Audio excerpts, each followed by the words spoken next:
No slide, podemos perceber que existe um GIF sobre o trem de onda. O que é esse trem de onda? É a sequência das minhas ondas. E também temos a nomenclatura de cristas e vales. Quem são as cristas? São os pontos mais altos da minha onda. E quem são os vales? São os pontos mais baixos. De acordo com as observações no estudo dos fenômenos ondulatórios, percebemos a necessidade de definirmos várias grandezas físicas associadas às ondas. As principais grandezas são amplitude, período, frequência e comprimento de onda. Utilizando um sistema que nos permita ver as ondas, podemos observar o significado de cada grandeza. Quando eu falo de uma coisa que se repete em intervalos de tempos iguais, exemplo, a Copa do Mundo acontece a cada 4 anos, a menstruação, 28 dias, as eleições. Então, os movimentos que são periódicos, que se repetem em tempos iguais, significa dizer que eles têm um período. E o que é o período? É o tempo que o evento acontece. Podemos definir o comprimento de onda como sendo a menor porção de uma onda, ou a distância que vai de uma crista a outra adjacente. Ou, equivalentemente, o comprimento de onda é a distância entre quaisquer duas partes idênticas e sucessivas da onda. Os comprimentos de onda da praia são medidos em metros. Os das ondulações de uma poça são medidos em centímetros. Os da luz são medidos em bilionésimos de metro, ou seja, nanômetros. Aqui usaremos a unidade de medida lambda. É o comprimento de onda de uma onda dentro de um trem de onda, que pode ser de crista a crista ou de vale a vale, como podemos ver no GIF.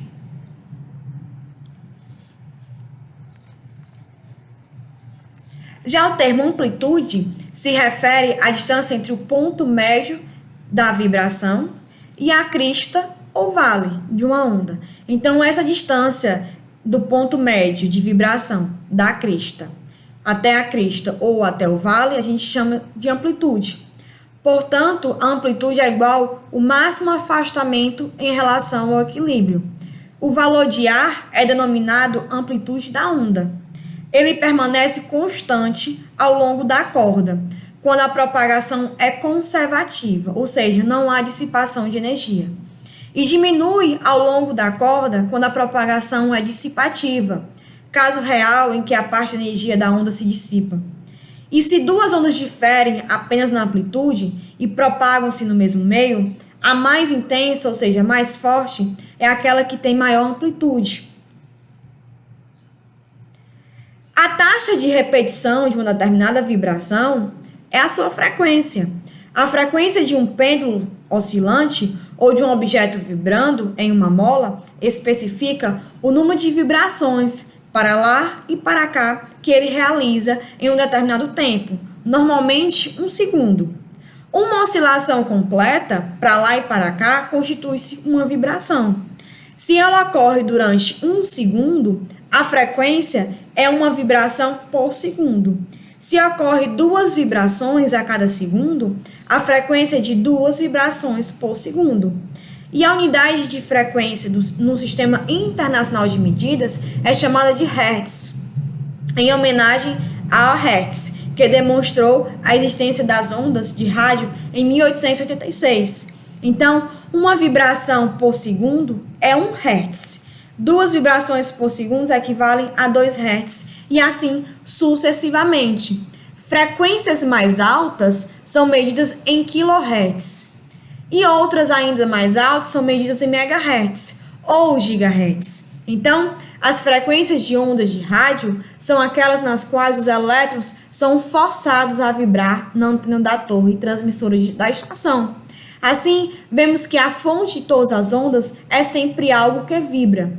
A frequência de vibração da fonte e a frequência da onda que ela produz são idênticas. Então, matematicamente, para a gente descobrir a frequência, podemos colocar que frequência é o número de oscilações dividido pelo intervalo de tempo. E o período? O período de uma vibração ou de uma onda é o tempo que dura uma oscilação completa. Se a frequência de um objeto é conhecida, seu período pode ser calculado e vice-versa. Suponha, por exemplo, que um determinado pêndulo execute 2 vibrações a cada segundo. Sua frequência é 2 Hz. O tempo necessário para completar uma vibração, ou seja, o período da vibração, é 1/2 segundo.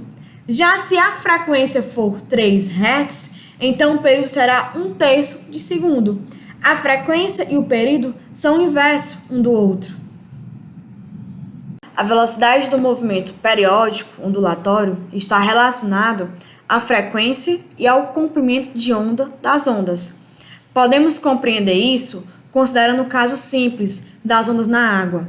Imagine que fixamos nossos olhos em um determinado ponto estacionário da superfície da água e que observamos as ondas que passam por este ponto. Podemos determinar quanto tempo decorre entre a chegada de uma crista e a chegada da próxima, ou seja, o período.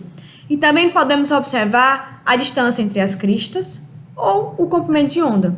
Sabemos que a velocidade é definida como a distância dividida pelo tempo.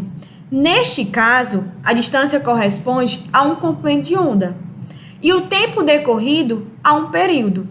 De modo que a velocidade da onda vai ser quem? O comprimento de onda dividido pelo período, ou o comprimento de onda vezes a frequência. Por exemplo, se o comprimento de onda for 10 metros e o tempo entre a chegada de duas cristas sucessivas no ponto for 0,5 segundo, as ondas estarão se movendo 10 metros a cada 0,5 segundos, com velocidade sendo 10 metros dividido por 0,5 segundos, ou 20 metros por segundo. Uma vez que o período é o inverso da frequência, a fórmula da velocidade da onda é comprimento de onda dividido pelo período. Também pode ser escrito como a velocidade da onda é igual ao comprimento de onda vezes a frequência. Então, para a gente descobrir a velocidade da onda, eu posso utilizar a frequência ou o período.